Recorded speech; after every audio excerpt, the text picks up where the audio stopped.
একটা দুনিয়া একদিকে, বাপমা একদিকে, আমরা সেভাবে বাপমাকে প্রায়োরিটি দিই। বাপমা কি করেছে, কতটুকু দিয়েছে এই হিসাব মোটেও করি না। হাদিস সেটাই খেয়াল করি, হুমা জান্নাতুকা ওয়া নারুক, বাবা মা তোমার জান্নাত, বাবা মা তোমার জাহান্নাম। বাপমাকে খুশি রাখলে আল্লাহর জান্নাতে যাবা, বাপমাকে অখুশি রাখলে আল্লাহর জাহান্নামে যাবা। এক ভাই লিখেছেন, আপনারা বাপমার খেদমত নিয়ে এত কথা বলেন, আপনি নিজে কি আপনার বাপমার খেদমত করেন? হাজার হাজার ডাক্তার, ইঞ্জিনিয়ার, সচিবের বাপমাকে বৃদ্ধাশ্রমে দেখা যায়, আলেম ওলামাদের বাপমাকে বৃদ্ধাশ্রমে কেন দেখা যায় না? দেখেন, গোটা দুনিয়া একদিকে, বাপমা একদিকে, আমরা সেভাবে বাপমাকে প্রায়োরিটি দিই। বাপমা কি করেছে, কতটুকু দিয়েছে এই হিসাব মোটেও করি না। হাদিস সেটাই খেয়াল করি, হুমা জান্নাতুকা ওয়া নারুক, বাবা মা তোমার জান্নাত, বাবা মা তোমার জাহান্নাম। বাপমাকে খুশি রাখলে আল্লাহর জান্নাতে যাবা, বাপমাকে অখুশি রাখলে আল্লাহর জাহান্নামে যাবা। মানে আমার জান্নাতে যাওয়া, আমি হুজুর হয়েছি, বক্তা হয়েছে, আলেম হয়েছে, কি হয়েছে, আমার জান্নাতে যাওয়া হচ্ছে আমার বাপমার খেদমতের সাথে সম্পৃক্ত। এবং নবীজি বলেছেন, আল জান্নাতু তাহতা আকদামিল উম্মাহাত, মায়ের পায়ের নিচে সন্তানের বেহেশত। কুরআনুল কারীমে আল্লাহ তাআলা বলছেন, ওয়া আবুদুল্লাহ ওয়ালা তুশরিকু বিহি শাইআ ওয়া বিল ওয়ালিদাইনি ইহসানা। আল্লাহর ইবাদত করো, আল্লাহর সাথে কাউকে শরীক করো না, আর বাপমার খেদমত করো, বাপমার সাথে সদাচরণ করো। দেখেন, নামাজ পড়া যেমন ফরজ, বাপমার খেদমত করা তেমনই ফরজ। সুতরাং আমি এখন বলেছেন কোন তরিকে আমি বাপমার খেদমত করি। ঢাকায় আমার বাসা আছে, আব্বা আম্মাকে আমি ওপেন নিয়ে এসে 12 মাস রাখতে চাই। এখন আব্বা আম্মা গ্রাম চুজ করে, তারা পছন্দ করে, তো বাপ মা গ্রাম পছন্দ করে, গ্রামে থাকতে চায়, আমি তো জোরাজোরি করতে পারি না। আমি জোরাজোরি করেছি রাখার জন্য, এখনও ওপেন আছে যে আপনাদের খেদমতের কোনো ত্রুটি হবে না, আলাদা রুম থাকবে, আলাদা খাবার দাবার থাকবে, আমি যা খাবো তাই খাবেন, চিকিৎসা সব কিছুর দায়িত্ব আমার। কিন্তু বাপ মা গ্রাম পছন্দ করে, তারা সেখানে থাকে, ঢাকাতেও আসে, এখানেও থাকে। প্রতি মাসে তাদেরকে আমি অ্যামাউন্ট পাঠিয়ে দিই তাদের খেদমতের জন্য, নিজেদেরকে সার্ভ করার জন্য যতটুকু পারি। এখন আমার বাপ মা তো আমার উপরে খুশি। আপনি জিজ্ঞেস করেন গোপনে, যারা চিনেন আমার বাপ মাকে ও রাজশাহীতে, জিজ্ঞেস করেন যে আমার বাপ মাকে, আপনি আড়াল থেকে জিজ্ঞেস করবেন, দেখবেন যে তারা হ্যাপি। কারণটা কি?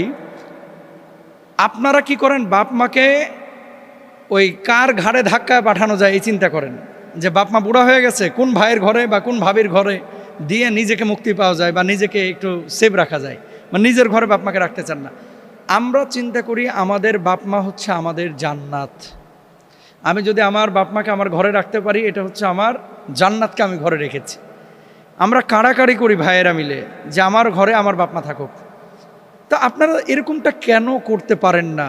এ হচ্ছে আমাদের আকুলতা, ব্যাকুলতা, আমাদের আবেদন, নিবেদন, অনুরোধ, প্লিজ বাপ মাকে দূরে ঠেলে না, আপনার জান্নাত বাপ মাকে কাছে টেনে নিয়ে আসেন, তাহলে দেখবেন জীবনটা সুন্দর। পৃথিবীতে একজন মানুষও পাবেন না যারা বাপ মার দোয়া ছাড়া সফলকাম হয়েছে। হয়তোবা বাপ মাকে আপনি পছন্দ করেন নাই, তারপরেও আপনার বাপ আপনার জন্য দোয়া করেছে, আপনি সফল হয়েছেন। কবে বুঝবেন? কবে বুঝবেন? কোনো বাপ মা যদি তার সন্তানের প্রতি সন্তুষ্ট থাকে, এই সন্তান কোথাও আটকাবে না। 2 নম্বর একটা বিষয়, যে আলেমদের বাপ মা কেন বৃদ্ধাশ্রমে যায় না? সহজ উত্তর, আলেমরা বড় সচিব না, আলেমরা বড় ডাক্তার না, আলেমরা বড় ইঞ্জিনিয়ার না, হিউজ পয়সাও কামাইতে পারে না, কিন্তু মনে করে যে এই বাপ মা হচ্ছে আমার দোয়ার ভাণ্ডার, এই বাপ মা হচ্ছে আমার টাকা কামানোর ভাণ্ডার, এই বাপ মা হচ্ছে আল্লাহর কাছে আমার মর্যাদাটাকে উন্নত করার হচ্ছে ভাণ্ডার। এই জন্য তারা বাপ মার কাছে কি করে, নিজেকে সবসময় নত করে, দেখভাল করে, সম্মান ইজ্জত করে। বাপ মাও তার জন্য দোয়া করে। এবং বাপ মাকে যদি কেউ এই ধরনের রেসপেক্ট করে, সম্মান করে, সেই বাপ মাকে বৃদ্ধাশ্রমে পাঠানো মানে নিজের জান্নাতকে বৃদ্ধাশ্রমে পাঠানো। আপনি বলেন না যে হুজুর তাহলে কি বৃদ্ধাশ্রমের বিপক্ষে আপনি? মোটেও না। অবশ্যই বৃদ্ধাশ্রম দরকার আছে। যাদের ছেলে নাই, মেয়ে নাই, দেশে কেউ নাই, তাদেরকে দেখবে কেডা? কাউকে না কাউকে তো দেখতে হবে। এখন তাদেরকে দেখবে হচ্ছে বৃদ্ধাশ্রমের এই যারা দায়িত্বশীল তারা। কিন্তু ডাক্তার, ইঞ্জিনিয়ার, সচিব যারা আছেন, আপনি শিক্ষিত হয়েছেন, আপনি মানুষ হতে পারেন নাই, তাদেরকে বলছি যারা বৃদ্ধাশ্রমে বাপ মাকে পাঠিয়েছেন। নামাজ পড়া যেমন ফরজ, রোজা করা, হজ করা, জাকাত দেওয়া যেমন ফরজ, বাপ মার খেদমত করাকে আল্লাহ রাব্বুল আলামিন তেমনই ফরজ করে দিয়েছেন। এই জন্য কলিজার টুকরা ভাইয়েরা, বোনেরা, প্লিজ বাপ মাকে নেগলেক্ট করে, বাপ মাকে বৃদ্ধাশ্রমে রেখে আল্লাহর ঘর মসজিদে সিজদা দিয়া জান্নাত খোঁজা, এটা পাগলামি। কারণ নামাজ পড়া যেমন ফরজ, বাপ মার খেদমত করা তেমনই ফরজ। আজকে আমি মানে অনেক মানুষকে চিনি ইউরোপ, আমেরিকা এবং বাংলাদেশে, যারা বাপ মার দোয়ার কারণে আজকে এত বড় বড় জায়গায় তারা চলে গিয়েছে। শুধু নাগরিকত্ব না, কিন্তু লাখপতি থেকে কোটিপতি হয়ে গেছে মায়ের দোয়ার কারণে।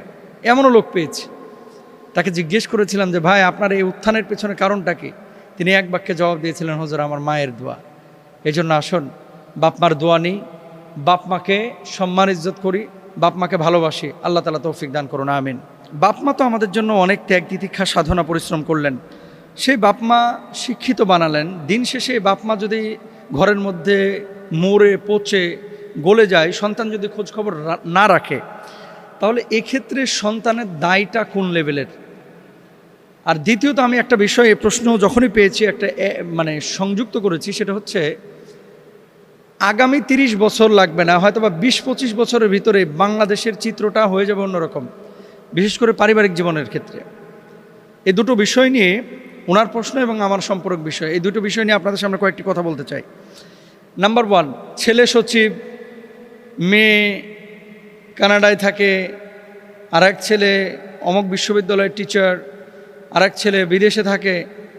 তো যাদেরকে আপনারা আইকন বা যে প্রফেশনগুলোকে আপনারা চমকপ্রদ বা চুম্বকীয় প্রফেশন মনে করেন, যেটাতে আপনারা আকর্ষিত হন, এই জায়গাগুলোতে আপনাদের দৃষ্টিতে কিন্তু এই ছেলেগুলো এই মেয়েগুলো সফলকাম, তাই না? এই জায়গাটায় যদি অবস্থা হয়ে থাকে, তাহলে যারা অশিক্ষিত, বইয়ের জ্ঞান যাদের নাই, এই সমস্ত মানুষগুলো কোথায় যাবে বলেন? শিক্ষিতরাই যদি অবস্থা। এই জন্য আমি প্রায় আলোচনায় বলেছিলাম যে শিক্ষিত হওয়ার আগে মানুষ হন। মানুষ আমাদের বাবা মারা জিপিএ 5 পাওয়ার পরে মেয়েও নাচে মায়েও নাচে। জিপিএ 5 অথবা বিশ্ববিদ্যালয় অথবা অনার্স শেষ করেছে, মাস্টার্স শেষ করেছে, এগুলোকে মানুষ মনে করে যে আমার ছেলেটা মানুষ হয়ে গেছে না। এবং আগামী 30 বছরের মধ্যে বাংলাদেশে এই যে বাপ মা ঘরের মধ্যে পড়ে লাশ গলে পচে থাকবে, এটা অহরহ ঘটবে। ইউরোপ আমেরিকায় বাপ মা যখন বৃদ্ধ হয়ে যায়, তখন কিন্তু কেয়ারাররা এদের খেদমত করে। যারা কেয়ারার, সরকারিভাবে কিছু খাদ্দামা অথবা সেবিকা সেবক নিয়োগ দেওয়া হয় এবং এরা এই বুড়া বাপ মার খেদমত করে। কিন্তু বাংলাদেশে যখন বুড়া হয়ে যাচ্ছে, বুড়ি হয়ে যাচ্ছে, সরকার আইন করেছে বাপ মার খেদমত না করলে, দেখভাল না করলে তাকে শাস্তির মুখোমুখি হতে হয়। কিন্তু সেই আইনের সর্বোচ্চ শাস্তিটা প্রয়োগ হয় কিনা বাংলাদেশে, যদি প্রয়োগ করা হয়, সরকারের ঊর্ধ্বতনে অনেক লোক আছে, তারাও কিন্তু ধরা খাবে। এবং বড় বড় বিশ্ববিদ্যালয়ের টিচাররাও কিন্তু ধরা খাবে। বড় বড় ভার্সিটির মানে ভ্যালুয়েবল সাবজেক্টের অনেক বড় বড় টিচাররা ধরা খাবে। আপনি খেয়াল করে দেখেন, ধনীদের চাইতে গরিবরা বাপমার খেদমত করে বেশি, বাপমার যত্ন নেয় বেশি, টেক কেয়ার করে বেশি। গ্রাম অঞ্চলে যান, কোনো বাপমাকে বৃদ্ধাশ্রমে যাওয়া লাগে না, কিন্তু শহর অঞ্চলে অহরহ বাপমাকে বৃদ্ধাশ্রমে যাওয়া লাগছে, অহরহ যাওয়া লাগছে। কারণটা কি? কারণটা হচ্ছে ছেলে আমার মস্ত বড় শিক্ষিত হয়েছে, কিন্তু ছেলে মানুষ হয় না। আর ছেলেকে মানুষ করতে হলে কী করতে হবে? কোরআনের জ্ঞানটা আগে দিতে হবে। দেখেন, এই যে নেক্সট 30 বছরের ভিতরে বাংলাদেশে যে চিত্রটা পরিবর্তন হবে, এক মোহাম্মদপুরের ঘটনা আপনাদেরকে নাড়িয়ে দিচ্ছে, মিরপুরের ঘটনা। তো আগামী এই 30 বছরের মধ্যে এই ধরনের ঘটনা ঘরে ঘরে ঘটবে। কারণটা কি? আগে 5টা 7টা ছেলে পেলে, 4জন 5জন ছেলে পেলে নিয়েছে, তারপরে বাপমাকে এইভাবে দেখে নাই। একটা ঘটনা মিডিয়ার সামনে এসেছে, এরকম অহরহ ঘটনা মিডিয়ার আড়ালেই কিন্তু ঘটতেছে। 5জন 7জন ছেলে মেয়ে থেকেও যদি বাপমাকে না দেখে, আপনাদের এখনকার ম্যাক্সিমাম বাচ্চা কাচ্চা তো 2জন, অনেকের 1জন। তো এটা চলে যাবে আমেরিকা, কানাডা অথবা বিদেশে। ইংলিশ মিডিয়ামে আপনি পড়াচ্ছেন, একটাবার চিন্তা করেছেন যে আপনার এই বার্ধক্যের উপনীত হওয়ার পরে আপনাকে দেখবে কে? গভর্নমেন্ট তো আপনার এই সিস্টেমই রাখে নাই, বিদেশের মতো, ইউরোপ আমেরিকার মতো কেয়ারারের সিস্টেম তো নাই, সেবক সেবিকার সিস্টেম নাই। এই বুড়াগুলোকে দেখবে কি? এটা নিয়ে কিন্তু কেউ চিন্তা করতেছে না। কিন্তু সবাই আবার সঞ্চয় করতেছে, বার্ধক্যে উপনীত হওয়ার পরে এই সঞ্চয়টা যেন আমাকে সাপোর্ট দেয়। ভাই, মাল দিয়ে আপনি কতক্ষণ সাপোর্ট নেবেন? টাকা থাকলেই সাপোর্ট পাওয়া যায় না। আপনি ঢাকা শহরে অনেকের পয়সা আছে, দেখবেন কাজের বুয়া খুঁজে পাচ্ছে না। অনেকের পয়সা আছে, দেখবেন যে বাপ মা প্যারালাইজড হয়ে পড়ে রয়েছে, ছেলে বিশাল বড় জমিদার, শিক্ষিত মানুষ, 20,000 টাকা নিয়ে বসে রয়েছে যে আমি 2টা কাজের বুয়া রাখবো। যেমনি দেখে বাপ মা প্যারালাইজড, আর অমনি খেদমত করতে চায় না, ও চাকরিও করতে চায় না। তাহলে আপনি এগুলো যদি ফিকির না করেন, ফিল না করেন যে নেক্সট 25 ইয়ার্স অথবা 30 ইয়ার্সের মধ্যে এই দেশটা কোথায় যাচ্ছে এবং আপনার বাপ মার পরিস্থিতি কী হবে, আপনার আমার পরিস্থিতি কী হবে। আপনার বয়স যখন ধরেন এখন 30, 2070 সালে আপনার বয়স হয়ে যাবে কত? প্রায় 60 বছর, 65 বছর। এই সময় আপনার তো এই তকত থাকবে না, আপনার পরিস্থিতিটা কী হবে এটা নিয়ে কেউ কথা বলে না ভাই, কেউ বলে না। আমি বলেছি, এর আগেও বলেছি এবং এখনও বলতেছি, কারণ আমার ইউরোপ ঘোরা, আমার মধ্যপ্রাচ্য ঘোরা, আমার বাংলাদেশ ঘোরা, আমি কম্পেয়ার করতে পারি যে এই বাংলাদেশের সমাজ ব্যবস্থায় অনেক কিছু ধোঁকাবাজি হয় আমাদের সাথে। এর জন্য সরকারের কাছে অনুরোধ, হয় কেয়ারার সিস্টেম অথবা খাদ্দামা সেবিকার সিস্টেম, এটা চালু করা দরকার। দরকার হয় 60 বছরের চাকরি থেকে বড় অ্যামাউন্টের ট্যাক্স নিয়ে রাখেন।